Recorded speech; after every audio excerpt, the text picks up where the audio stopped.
Nama saya Ken Kerta, umur 43 tahun, pendiri Lingkar Sosial Indonesia. Lingkar Sosial Indonesia merupakan organisasi yang bergerak untuk membantu masyarakat marginal dan yang mengalami disfungsi sosial, diantaranya penyandang disabilitas. Lingkar Sosial berdiri pada tahun 2014, kemudian pada tahun 2015 kita membentuk yang namanya kelompok kerja difabel. Ini untuk mengakomodir difabel yang memiliki keterampilan tetapi tidak memiliki akses kerja yang layak. Misalnya para penjahit, kemudian para bengkel, kemudian pembuat kaki palsu dan sebagainya.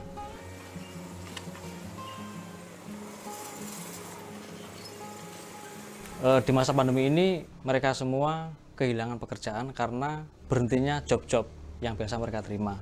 Dan sebenarnya bukan hanya difabel tapi juga masyarakat sekitar yang ada di tempat kami ini. Akhirnya kami berinisiatif untuk mencari celah-celah baru supaya mereka tetap bisa bekerja.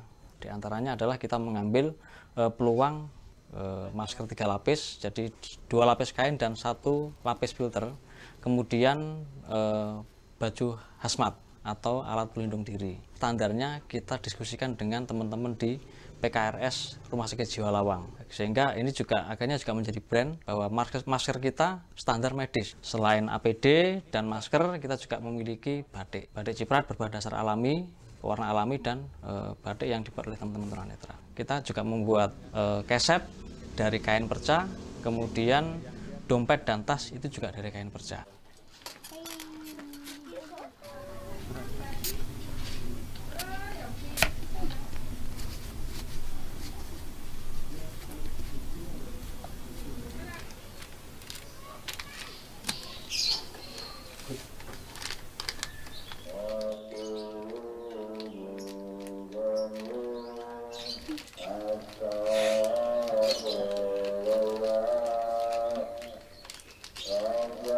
Kemudian kami juga bekerja dengan para penjahit yang tadinya kerja di konveksi ataupun penjahit rumahan, baik itu difabel ataupun non-difabel yang kehilangan pekerjaan selama pandemi. Kemudian kami juga mengakomodir teman-teman tunanetra yang tadinya mereka mengandalkan pijat dan musik saja, sekarang di masa pandemi mereka tidak bisa apa-apa.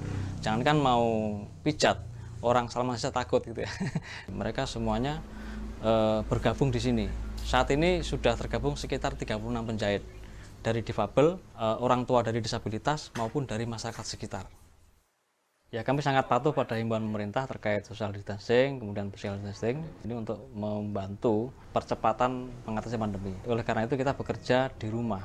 Dan kebetulan ini bukan hal yang baru lagi, ini berkaitan dengan disabilitas yang memiliki hambatan mobilitas. Khususnya bagi orang tua dengan anak disabilitas, dengan mereka bekerja di rumah itu sambil ngomong anaknya. Jadi ketika di masa pandemi ini kita lebih mudah untuk beradaptasi.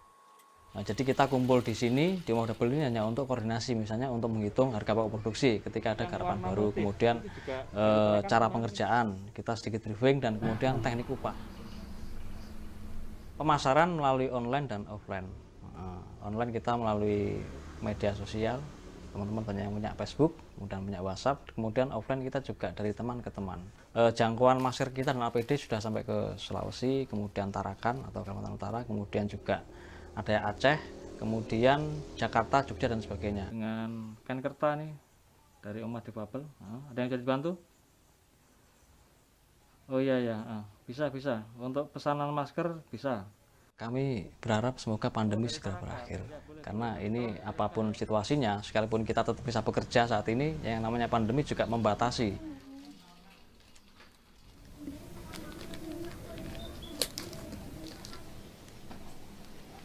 Baik Almi dan juga pemirsa, hari ini merupakan PSBB hari terakhir untuk Malang Raya, yakni tepatnya di Kabupaten Malang, Kota Malang, dan Kota Batu. Dan selanjutnya estimasi 7 hari hingga 14 hari ke depan, Malang Raya akan menerapkan kenormalan baru. Untuk informasi selengkapnya di samping saya sudah ada Sekda Provinsi Jawa Timur, Pak Heru Cahyono.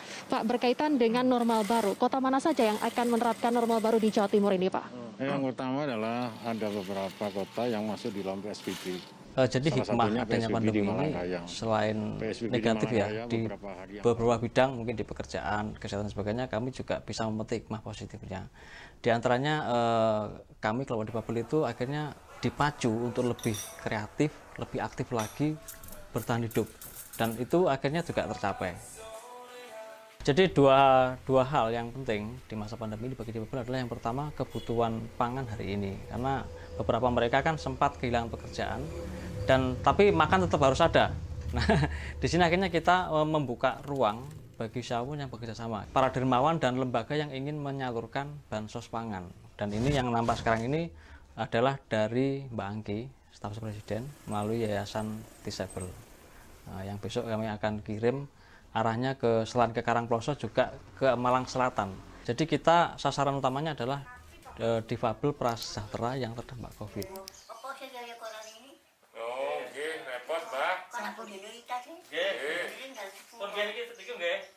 Salah mriko nggih, Mbah.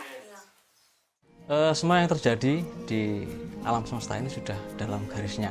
Jadi artinya kalau dalam pandangan kami itu tidak ada sesuatu yang sulit sebenarnya selama kita masih terus berikhtiar. Nah, ini juga sudah kami alami di sini. Adanya pandemi justru kami mengalami peningkatan omset dan bahkan kami juga bisa merangkul masyarakat sekitar untuk menjadi inklusif. Jadi harapannya ya tetap semangat, tetap berpikir positif bahwa semua kesulitan yang kita alami pasti ada jalan keluarnya.